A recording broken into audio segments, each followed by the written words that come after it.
Assalamualaikum warahmatullahi wabarakatuh. Kami dari kelompok 10 yang beranggotakan saya Ahmad Fitrianto Hidayat dan Rio Ahmad Fadilah yang nanti akan menjelaskan setelah saya menjelaskan pembahasan pertama. Di sini saya akan terlebih dahulu mempresentasikan. Jadi sebelumnya kita mendapatkan tugas yaitu membuat program sederhana yang ditulis menggunakan bahasa pemrograman Go, yaitu untuk mengelola data peminjam, perhitungan bunga dan cicilan, serta menyediakan fitur untuk menambah, mengubah, dan menghapus data peminjam, yakni bisa dibilang pinjaman online sederhana ya. Jadi yang pertama saya akan mempresentasikan coding yang sudah kami buat. Ini kami buat sendiri dengan benar-benar sederhana mengikuti materi slide yang diajarkan di mata kuliah algoritma pemrograman. Oke, di sesi pertama saya akan menjelaskan dari bar atau baris 1 sampai ke 74 sampai sequential search. Nanti selanjutnya akan dijelaskan oleh rekan saya Rio Ahmad Fadilah di sesi kedua. Oke, kita pertama dari awal dulu. Kita mengimport package main, import fmt lah, dan konstanta. Kita menginput konstantanya yaitu paling besar atau maksimumnya adalah 100. Lalu untuk selanjutnya di tipe data status pembayaran, kita membuat tipe judulnya status pembayaran ya, tipe datanya string. Jadi di bagian ini kita definisikan sebuah tipe data baru yaitu bernama status pembayaran. Dia bertipe string ya. Tipe ini memiliki dua kemungkinan nilai, yaitu yang pertama adalah 1 belum lunas dan yang kedua adalah lunas. Jadi di sini dia merepresentasikan status pembayaran pinjaman ya di sini ya. Oke, untuk selanjutnya kita menggunakan struct. Jadi kita menambahkan peminjam di sini struct, yaitu di dalamnya ada beberapa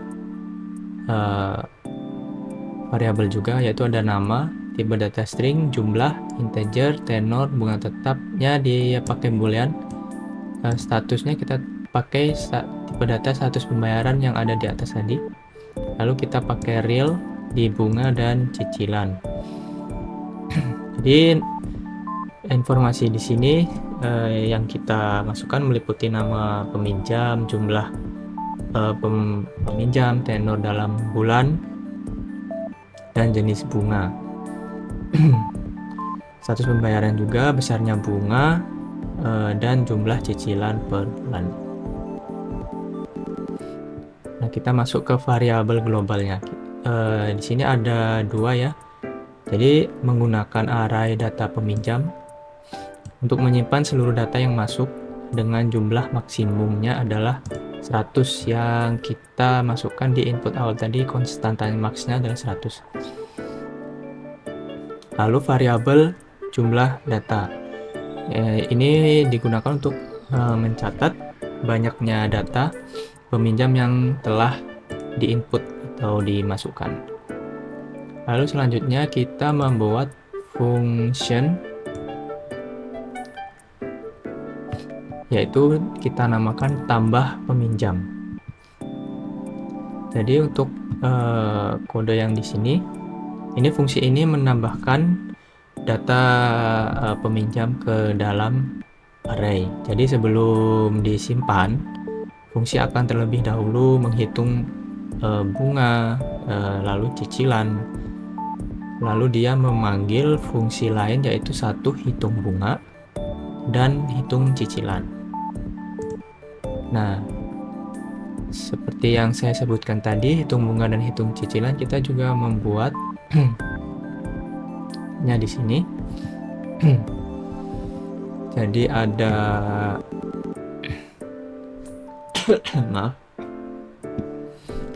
Di sini prosedur ya. Ada 2 prosedur kita buat hitung bunga dan hitung cicilan. Jadi untuk yang hitung bunga ini untuk menghitung bunga pinjaman. Jadi jika bunganya itu bersifat tetap, maka besar bunga adalah 10% dari jumlah pinjaman. Tapi sebaliknya, jika dia tidak tetap, maka bunga dihitung sebagai 5% dari jumlah pinjaman. Nah, di sini lalu dikali dengan lama tenornya.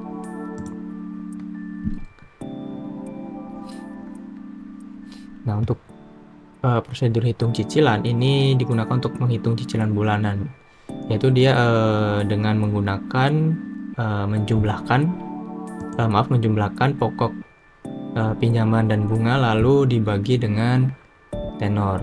Jadi kita di sini kita ubah ya ke bentuk real. Untuk selanjutnya di fungsi ubah peminjam. Nah, jadi fungsi ini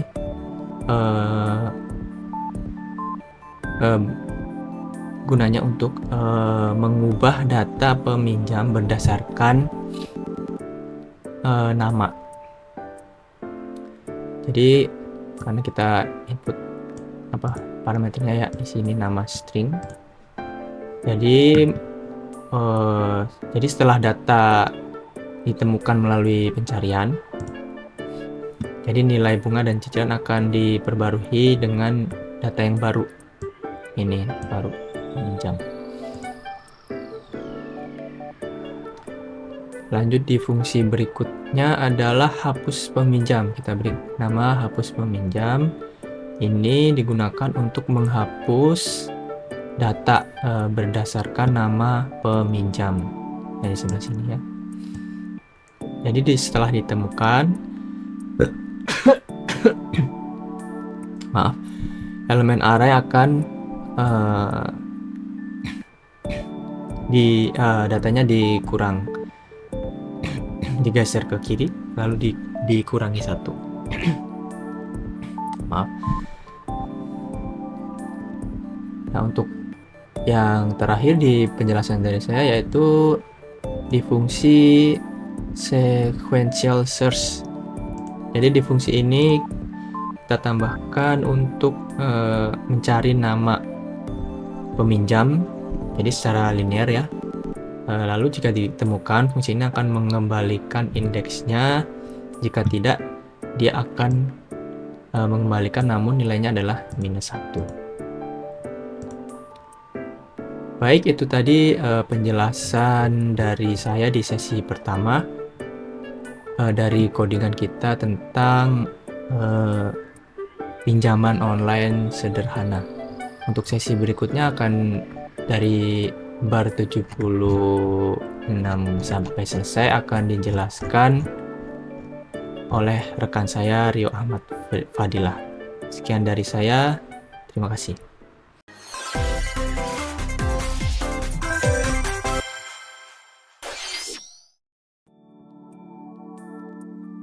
Selanjutnya saya akan mempresentasikan fungsi pencarian dan pengurutan. Pada sesi ini saya akan mempresentasikan beberapa bagian penting dari program manajemen data peminjam, khususnya yang berkaitan dengan proses pencarian dan pengurutan data. Bagian ini krusial karena menentukan bagaimana data bisa diakses dan ditampilkan secara efisien dan rapi. Yang pertama adalah fungsi sequential search. Fungsi sequential search digunakan untuk mencari nama peminjam secara linear. Proses pencarian dilakukan dari indeks pertama sampai terakhir.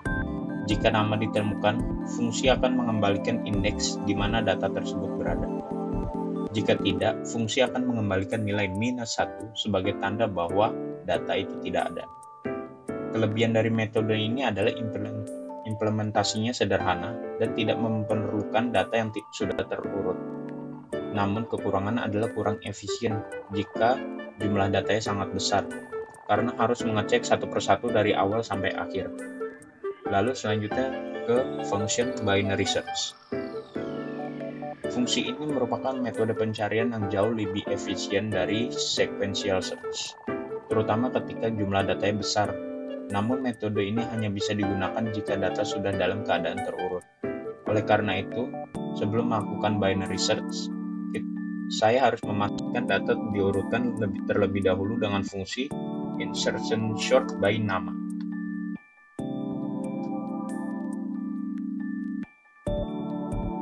Metode function dari insertion sort by nama agar saya bisa melakukan binary search. Metode binary search ini membagi data menjadi dua bagian pada setiap iterasi, sehingga jumlah perbandingan berkurang. Ini membuatnya lebih ideal, dataset lebih besar. Dengan variabel mid ini bisa membantu saya untuk mencari data dengan jauh lebih cepat. Lalu, saya akan menjelaskan tentang function selection sort by jumlah pinjaman. Sorting atau pengurutan sangat penting dalam mempermudah pembacaan data dan proses analisis.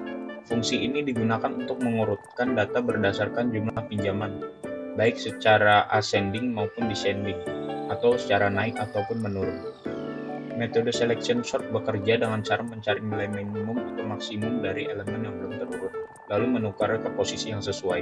Meski bukan yang tercepat, selection sort mudah dipahami dan diimplementasikan. Lalu selanjutnya saya ke function insertion sort by tenor. Pengurutan data berikutnya dilakukan berdasarkan tenor atau jangka waktu pinjaman. Fungsi ini menggunakan metode insertion sort, yaitu menyisipkan setiap elemen ke dalam bagian array yang sudah terurut. Kelebihan metode ini adalah performa yang cukup baik untuk dataset kecil dan stabilitas dalam pengurutan. Lalu di insertion sort by nama ini yang saya gunakan tadi untuk binary search. Lalu selanjutnya, function yang terakhir adalah untuk fungsi tampilkan laporan, yang bertugas menampilkan data secara lengkap. Data yang dicetak meliputi nama peminjam, jumlah peminjam, cicilan per bulan, dan status pembayaran. Selain itu, fungsi ini juga menghitung total pinjaman yang sudah diberikan kepada seluruh peminjam.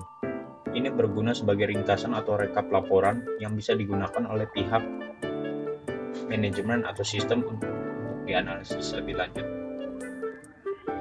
Lalu di function main inilah kita bisa menambahkan data peminjam, bisa menampilkan laporan, bisa di sorting maupun dicari datanya. Demikian yang saya bisa presentasikan. Baik, demikianlah penjelasan mengenai program pinjaman online sederhana yang kami buat menggunakan Bahasa Go. Jadi program ini telah mencakup fungsionalitas dasar untuk mengelola informasi pinjaman, menghitung bunga dan cicilan, serta melakukan pencarian dan modifikasi data. Kami berharap program ini bisa dikembangkan lebih lanjut di kemudian hari. Jadi untuk kebutuhan sistem keuangan yang lebih kompleks atau yang lainnya. Untuk kurang dan lebihnya kami mohon maaf. Kami sangat senang apabila diberi masukan tentang kode kami jika ada kurang dan buruknya dari kode yang kami buat. Terima kasih atas perhatiannya. Wassalamualaikum warahmatullahi wabarakatuh.